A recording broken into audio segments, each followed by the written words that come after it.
বাজারে গেলে প্রায় সময়ে এই মাছগুলো আমি দেখতাম, কিন্তু কখনো খাওয়া হয়নি। আজকে শখ করে বাজার থেকে মাছটা নিয়ে আসলাম। আসসালামু আলাইকুম, সবাই কেমন আছেন? আশা করছি ভালো আছেন। আলহামদুলিল্লাহ, আমিও ভালো আছি। সকাল সকাল ঘুম থেকে উঠে বাজারে গিয়েছিলাম। প্রথমে কিছু বাজার নিয়ে এসেছি রান্না করার জন্য, আর নিয়ে এসেছিলাম ডাল ভাজি, হালুয়া। এখানে আমি মাছ নিয়ে এসেছি, এটাকে নাকি লইট্টা মাছ বলে। কখনো আমার সেভাবে খাওয়া হয়নি, আজকে শখ করে নিয়ে আসলাম। সাথে টমেটো নিয়ে এসেছি, টমেটো দিয়ে এটা ভুনা করব। আর পাঁচমিশালি শাক কিনে নিয়ে আসলাম, যেখানে 4-5 পদের শাক থাকে। এইদিকে আপা রুটি বানাচ্ছিল, আর ওইদিকে আমি কারেন্টের চুলা রুটিগুলো ভেজে নিয়েছি। তারপরে হালুয়া দিয়ে বাচ্চাদেরকে খাওয়ার জন্য দিলাম, এবং আমি ডাল ভাজি দিয়ে খেতে বসে পড়লাম। আর এই ডাল ভাজিটা দিয়ে সকাল সকাল নাস্তা খেতে কিন্তু ভীষণ ভালো লাগে। আমার সাথে বড় আপাও নাস্তা করতে বসে পড়েছে। সকালবেলা অনেকেই ভাত খেতে পছন্দ করে, কিন্তু কেন জানি আমার কাছে রুটি ছাড়া অন্য কিছু খেতে একদমই ভালো লাগে না, তাই আমি প্রতিদিন রুটিই খাই। এইদিকে আপা রান্না বান্না করার জন্য পেঁয়াজ, রসুন, টমেটো, কাঁচামরিচ, ধনেপাতা সব উপকরণগুলো কেটে সুন্দর করে নিয়ে নিয়েছি। আবার একটু সালাদ বানানোর জন্য টমেটোগুলো ছোট ছোট করে কেটে নিয়েছি। আর এইদিকে আজকে রান্না করব ডাল বোনা। তো ডাল বোনা করার জন্য ডালগুলো ধুয়ে নিচ্ছিলাম। আর শাক ভাজি করার জন্য শাকের মধ্যে লবণ, পেঁয়াজ, কাঁচামরিচ আর একটু লবণ দিয়ে দিলাম। আমি আবার এভাবেই সবকিছু দিয়ে শাক ভাজি করতে পছন্দ করি। লইট্টা মাছগুলো ধুয়ে আমি একটা জালের মধ্যে রেখে দিলাম পানি ঝরার জন্য। চুলার মধ্যে বসিয়ে দিলাম ভাত, আর পাশের চুলায় বসিয়ে দিলাম শাক। এখন একটা ঢাকনা দিয়ে ঢেকে দিব শাক। এভাবে তোমরা কে কে শাক ভাজি করো কমেন্ট করে জানাবা। তো ভাত হয়ে গিয়েছে, এখন আমি ডাল ভুনাটা বসিয়ে দিচ্ছি চুলার মধ্যে। আর আমি ডাল ভুনাটা এভাবেই করি, শুকনো মরিচ দিয়ে করলে আমার কাছে খেতে ভীষণ ভালো লাগে। শাকটা 2-1টা বলক চলে এসেছে, এখন লাড়া দিয়ে দিচ্ছি। দেখতেই পাচ্ছ যে শাকের মধ্যে পানি বের হয়েছে। এর ভিতরে আমার চুলার মধ্যে গ্যাসটা কমে গিয়েছে। তারপরে যে ডালটা এখন মশলা দিয়ে কষিয়ে নিচ্ছিলাম। পাতলা ডাল থেকে আমার বাসায় ভুনা ডালটা বাচ্চারা খেতে ভীষণ পছন্দ করে, আর শুকনো মরিচের গ্রানটা কিন্তু ভীষণ ভালো লাগে। এখন একটা ঢাকনা দিয়ে ডালটা আমি ঢেকে দিব। শোনো গাইস, এই লইট্টা মাছটা আমার কখনো রান্না করা কিংবা খাওয়া হয়নি, তবে একদিন আমার পাশের ঘরে আন্টি আমাকে রান্না করে দিয়েছিল। আমি খেয়ে দেখলাম, অনেক বেশি মজা হয়েছে।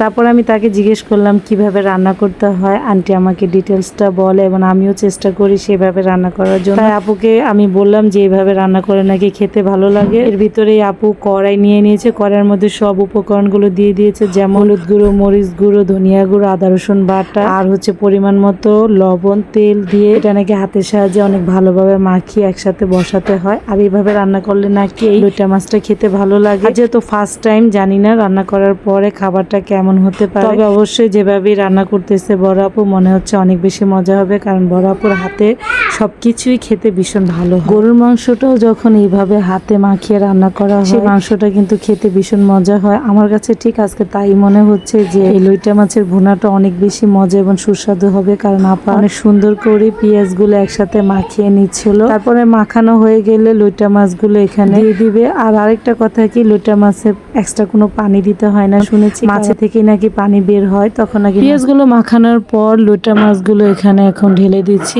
এখানে প্রায় আমার 1 কেজি থেকে একটু কম হবে। আর মাশাআল্লাহ অনেকগুলো মাছই নিয়ে এসেছি, যেহেতু ফার্স্ট টাইম। আর বাসায় যেহেতু সবাই আছে, সবাই খেয়ে আজকে বলবে লইট্টা মাছের এই ভুনাটা কেমন হয়েছে। আর মাখানোর সময় কিন্তু খুব লোভনীয় লাগছিল। টমেটো দিয়ে রান্না করলে নাকি বেশি মজা হয়, তাই তো আমি আজকে টমেটোটাও নিয়ে এসেছি। আপা একটু কাঁচামরিচটা বেশি করে কেটে এখানে ফেলে দিয়েছে, বলতেছিল যে কাঁচামরিচের ঝালটা দিয়ে রান্না করলে নাকি খেতে আরো বেশি মজা লাগে। এখন আমি টমেটোগুলো এখানে ঢেলে দিলাম, সাথে কিন্তু কাঁচামরিচ দিয়ে দিয়েছি। আর কাঁচামরিচগুলো একদম 4 খণ্ড করে কেটে দিয়েছি, যেমন একটু কাঁচামরিচের ঝাঁজটা একটু ভালো আসে। লইট্টা মাছটা মাখানো কমপ্লিট। এখন একটা ঢাকনা দিয়ে চুলার মধ্যে বসিয়ে দিব, দেন তারপরে হয়ে যাবে। এটা রান্না করতে বেশি একটা সময় লাগে না। আর এইদিকে ডাল ভুনাটাও মোটামুটি হয়ে গিয়েছে। এখন ধনেপাতা কুচি দিয়ে দিলাম, চুলা থেকে নামিয়ে ফেল। ডাল ভুনাটা রান্না কেমন হয়েছে অবশ্যই জানাবা তোমরা। আর এইদিকে চুলার মধ্যে আবার একটা কড়াই বসিয়ে দিলাম, 2টা শুকনো মরিচ ভেজে নিচ্ছি। আর ওই শাকগুলোরে একটা ঢাল ঘুটনি দিয়ে ভর্তা করে ফেললাম। তারপরে চুলার মধ্যে তেলটা গরম হওয়ার পরে দিয়ে দিলাম। এখন এটাকে ভাজা ভাজা করে তারপরে নামিয়ে ফেলবো। আমি কিন্তু শাকটা এই যেইভাবেই ভাজি করি, আর এইভাবে ভাজি করলে খেতে ভীষণ ভালোই লাগে। তারপরে লইট্টা মাছগুলো বলক চলে এসেছে, মোটামুটি আধো আধো সিদ্ধ হয়ে গিয়েছে। একটু আস্তে আস্তে লাড়া দিচ্ছিলাম যদি ভেঙে যায় ভয়। তো ফাইনালি এই যে আমার ডাল বোনাটা কমপ্লিট, শাক ভাজিটা কমপ্লিট। এখন তরকারিটা রান্না হলেই খাওয়ার পালা। তরকারি রান্নাটা মোটামুটি হয়ে গিয়েছে। এখন কিছুটা জিরার ফাঁকি এবং ধনেপাতা কুচি ছিটিয়ে দিচ্ছি, আর এভাবে রান্না করলেই খেতে ভীষণ ভালো লাগে। ফাইনালি গাইস দেখো, আমার লইট্টা মাছের চচ্চড়িটা হয়ে গিয়েছে। লইট্টা মাছের এই তরকারিটা দিয়ে গরম গরম ভাত খেতে কিন্তু ভীষণ মজা। তো আর দেরি না করে নিয়ে নিলাম প্লেটের মধ্যে শাক, ভাত আর একটা শুকনো মরিচ। শুকনো মরিচটা একটুখানি নিয়ে ভেঙে যখন মুখের মধ্যে ভাতটা দিলাম, ও সেই স্বাদ, খেতে কিন্তু ভীষণ ভালো ভালো লাগতেছিল, শুকনো মরিচের গ্রান না, রসুনের গ্রানটাও মুখের মধ্যে আসতেছিল। এইভাবে আমি সবগুলা ভাত শুকনো মরিচ দিয়ে আর শাক দিয়ে খেয়ে ফেললাম। তারপর আবার প্লেটের মধ্যে ভাত নিলাম, ভাত নিয়ে নিলাম লইট্টা মাছের চচ্চড়ি আর ডাল ভুনা। এত সুন্দর স্মেল আসতেছিল আর মাছটা খেতে ভীষণ ভালো লাগতেছিল। ফার্স্ট টাইম রান্না এবং খাওয়া, অনেক বেশি মজা লাগতেছিল, ভীষণ মজা লেগেছে লইট্টা মাছের এই ভুনাটা। দেখো আমি কিন্তু শুধুই মানে খাচ্ছিলাম, আমার কাছে এত বেশি ভালো লাগতেছিল আর কাঁটাগুলো এত নরম ছিল। সবসময় লইট্টা শুটকি খেয়েছি, মাছ আমার কখনোই খাওয়া হয়নি, কিন্তু সবসময় দেখেছি বাজারে বিক্রি, কেন জানি আজকে বাজার থেকে নিয়ে আসার পর খেতে খুব মন চাইতেছিল। যাক খেলাম, আলহামদুলিল্লাহ অনেক বেশি মজা লেগেছে। আরেকদিন লইট্টা মাছ বাজার থেকে কিনে নিয়ে আসবো, তখন সেগুলো খাবো আমি ফ্রাই ভেজে, এটা আগে ভেবে নিয়েছি। তো ডাল বোনাটাও কিন্তু খেতে ভীষণ ভালো লেগেছে। আজকের এই ভিডিওটা তোমাদের কাছে কেমন লাগছে অবশ্যই ছোট্ট একটা কমেন্ট করে জানাবো। আজকের মতো এখানে বিদায় নিচ্ছি, আল্লাহ হাফেজ, thank you for watching my video.